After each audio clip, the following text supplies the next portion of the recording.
আমি কেক দিয়ে মিষ্টি বানাবো। কেক নিয়েছি 10 পিসে 12 পিসের মতো। নারকেল কুড়িয়ে নিয়েছি, আপনারা গুঁড়ো নারকেল নিতে পারেন, শুকনো কিনতে পাওয়া যায় বাজারে। চালের গুঁড়ো নিয়েছি এই চামচে 3 চামচ। দুধ নিয়েছি 500, গুঁড়ো দুধের একটা প্যাকেট নিয়েছি। এটাকে দুধের সঙ্গে এই 3 চামচ চালের গুঁড়ো দিয়ে দেবো। আমি গোবিন্দভোগ চালের গুঁড়ো নিয়েছি, দিয়ে দিলাম। গুঁড়ো দুধটা দিয়ে দিলাম, দিয়েছি সব এই মিশিয়ে দিয়েছি না এই দিয়েছি সব দিয়েছি।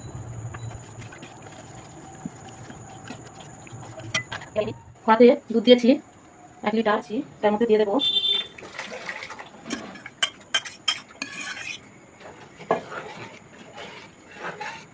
এটাকে ফুটিয়ে গাঢ় করে নেবো।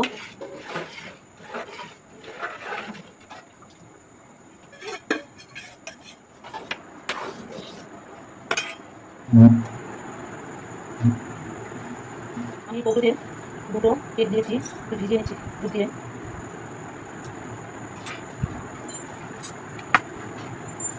দিলাম এটাকে একটু দিয়ে ভিজিয়ে নেবো, অল্প একটু মালিয়ে দেবো।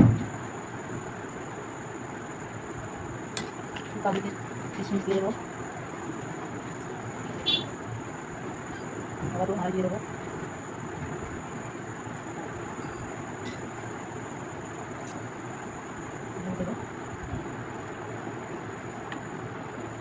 দুধ দিয়ে ভিজিয়ে দেবো, একটু হাতে ছড়িয়ে দেবো।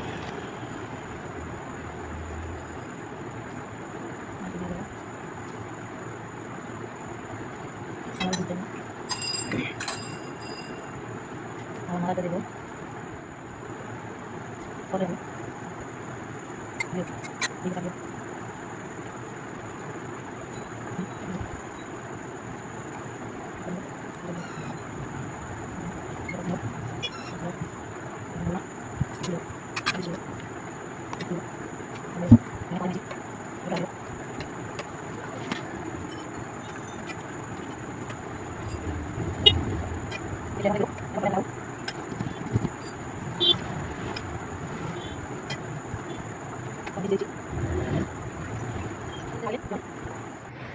আমার কেক মিষ্টি রেডি হয়ে গেছে দেখুন। আপনারা আমাকে সাবস্ক্রাইব করুন, আমার পেজটা লাইক করুন, নতুন নতুন ভিডিও পেতে পাশে থাকা বেল আইকনটিতে প্রেস করুন। সবাইকে টাটা।